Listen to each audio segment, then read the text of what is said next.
Og nga mao na usab kini mga ka-farmers, nahuman na pud nako og repair. Kini nga tuang repair, dili man dinhi repair. Nahuman na gid nako og finishing kini nga tuang butod nga sundang mga farmers no, na napod siya handle so dara. So kasabay lang gid ni siya dito sa tuang lagaraw pod mga ka-farmers nga tuang gi-repair. Pero isa lang ang tag-iya ni mga farmers no. Shout out ya sa tag-iya ni si Auntie Helen Sayman Daganato. Auntie Helen na nahuman na gid ang imong gipatrabaho. So once again, good morning mga ka-farmers. Niya na pud tay na andam nga sundang. Kini siya gipatuyo gini sa mga ka-farmers na butod ang ihang tiyan no. Shout out dia sa mga butod og tiyan. Wa lang nako apila akong sarili no. Kay butod pud taon kog tiyan mga ka-farmers. So mao ni siya nga to ang butod og tiyan nga sundang.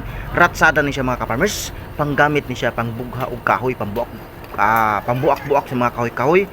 Pwede po ni siya gamiton mga farmers sa pambuak sa mga isda o na kapalit mo mga isda diya nga mga dagkong isda sama sa barilis mga farmers. Pwede kayo ninyo na siyang gamiton panadtad mga ka-farmers. Pwede po ni siya pambukog-bukog sa mga baboy, sa mga mukaon og baboy. Pero sa mga dili mukaon og baboy, ayaw lang niyo itadtad. Pero pwede na niyo siya itadtad sa bukog sa manok, bukog sa baka o sa bukog ba sa unsa bisan unsa nga bukog nga pwede niyo tadtaron mga ka-farmers. So atong himuon din ni karon ato ani siyang butangan na pud nato siya og subo according sa iyahang purpose mga ka-farmers. So sama sa akong giingon sa inyo kani ato mga nangaging video kini ato ang pagsubo mga ka-farmers according to the purpose pud ni og dili lang sa subo sa baed sad siya mga ka-farmers. Kinahanglan pud siya nga with the accordance sa ato ang pagbaed kini ato ang kalidad sa to ang sundang nga himuon mga ka-farmers. So ako ipalantaw din na kaninyo mga ka-farmers ang pagsubo ug unsa ang kulor sa subo nga para sa pambukog. Sa mga wala pa makalantaw nila ako ang video sa mga subo nga akong gihimo nga para sa pambukog mga ka-farmers. So bani ko ninyo dinhi sa ko ang himuon nga pagsubo sa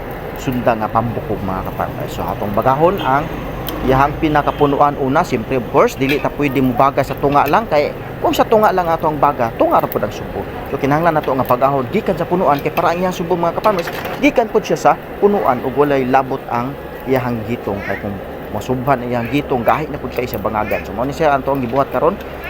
Sama sa gihapon isa ka kamot ra akong gigamit kay akong pikas kamot mga ka-farmers naggunit ni sa cellphone kay wala pud koy cameraman lagi sa mas kandiyon sa inyo kay nasa ko mga video. So mao siya atong hinahinay nga pagbaga sa tuwang sunda. Siya sundang nga butod. So sa mga butod-butod ya ayaw mo ka-hurt kay ug butod ka nana jud ka.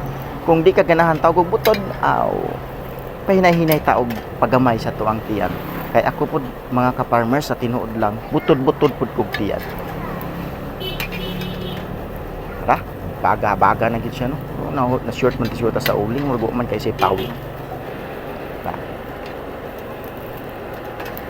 So, siya mga ka-farmers, ni baga na. Balik lang to gamay ang iyang punuan kay para nga ensure gid siya nga mo suyop gid siya og subong. So, siya. Kung walay baga mga ka-farmers, dili pud siya mo absorb og subong. Niinit na ko ang cellphone no. Tara. So, ako na siyang isawsaw dinhi sa atuang asiti. Tara. Na siya mga ka-farmers. Aso-aso na siya. Di lang ako siya alsahon kay kalsahon ako mubuto siya musiga gid siya mga ka-farmers. Siya nga to ang gihimo nga pagsubo sa tuang butod nga sundang. Multi-purpose mahulog kumbaga. Di lang siya pwede palampas. Okay. Yan. So kung inyo makita mga ka-farmers ang ihang dagan siya ang subo, so naagay sa punuan nagsugod mga ka-farmers. Padagan dito sa tumoy nga bahin sa tuang sundang. So mo ni siya ang subo mga ka-farmers, kinahanglan pa nato siyang i-adjust.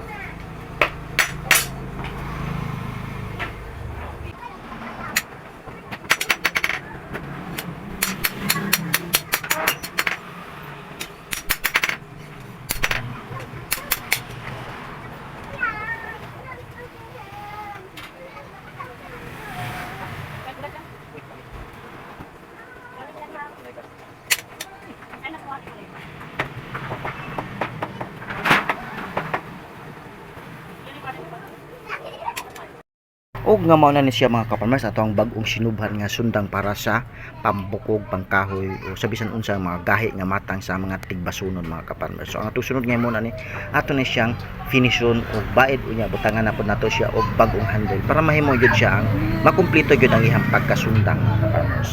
Diri nga bahin mga ka-farmers ako na siyang bangagan ang pull-an nga mo ni siya ang pull-an mga ka-farmers no. Ani ato ani siyang buslutan para himuon natong pulan sa ato ang sundang na butod mga ka-farmers. Mao ni siya ang butod.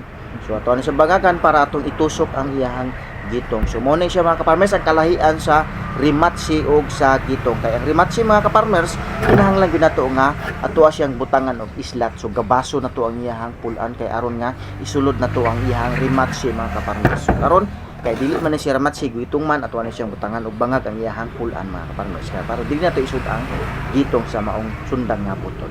So farmers.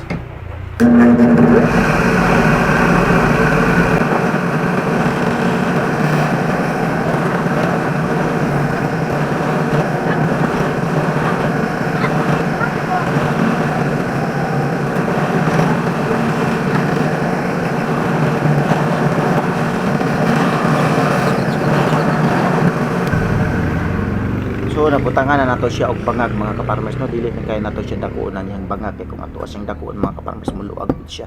Kanang tama-tama lang nato isulod dinhi sa iyang gitong nga guot pud siya no. Kay kung luag siya bati pud siya kay dali ra sa mukha mo. Ka-farmers.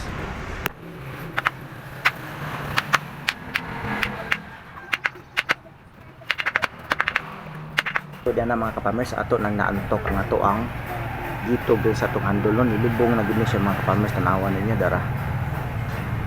Na siya. So guot na ni siya.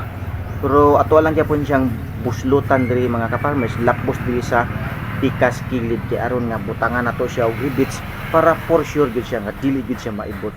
Posible nga mukango siya gamay pero di gid siya maibot kay delikado pud kay mga ka-farmers kung ginagamit nga maibot nga naitaw sa tubangan pwede siya maiko mga ka-farmers. So nga atong buhaton para sigurado gid ang kalidad og seguridad sa to ang mga user dito. Daot sa bagagan. May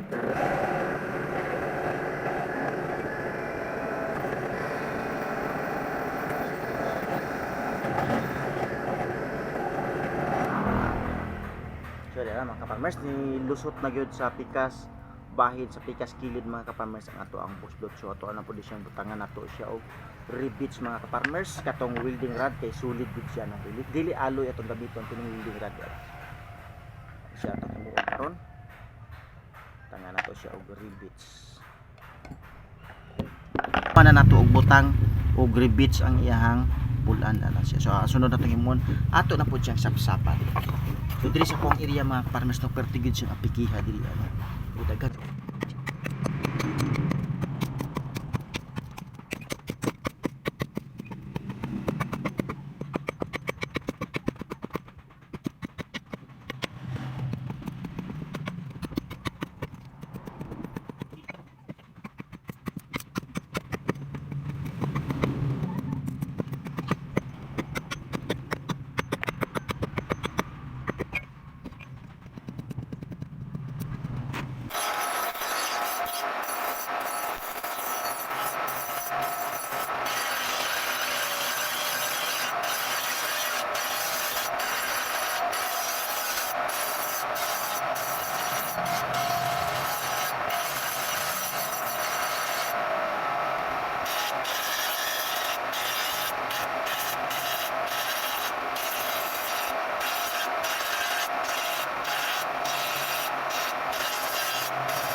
Og nga mao na usab kini mga ka-farmers, nahuman na pud nako og repair kini nga tuang repair, dili man din repair. Nahuman na gyud nako og finishing kini nga tuang butod nga sundang mga farmers no, na napod siya handle so dara. So kasabay lang gyud ni siya dito sa tuang lagaraw pod mga ka-farmers nga tuang gi-repair. Pero isa lang ang tag-iya ni mga farmers no. Shout out dia sa tag-iya ni ini si Auntie Helen Sayman Daganato. Auntie Helen na nahuman na gyud ang imuhang gipatrabaho diri sa kuha no. So mo ni siya ang imuhang giingon nga butod nga sundang, so dako gyud siya tiyan mga ka-farmers no, dara makita ninyo siya bilong-bilong type ini siya dara. So di po kayo ni siya bukad tama di po kayo ni siya bugat tama lang gyud ni siya pang buga og kahoy, pang slice og isda, pang tadtad og bukog, so ratsada gihapon ni siya mga ka-farmers no. Nani siya ribits diri adapita, so dili kay ni siya dili gyud ni siya maibot mga ka-farmers no, sama sa kuang giistorya sa inyo kaganina mga ka-farmers. So dara nahuman na gyud ya sa mga naay mga gustong ipahimo na ipatrabaho, na ipa-repair, na ipasumpay og uban pa mga ka-farmers, dalhanan ninyo diri sa kuang exact location, Purok 1, Barangay New Visayas, Panabo City. Adto diri nang taman akong pagpalantaw. Daghang kayong salamat. Bye bye.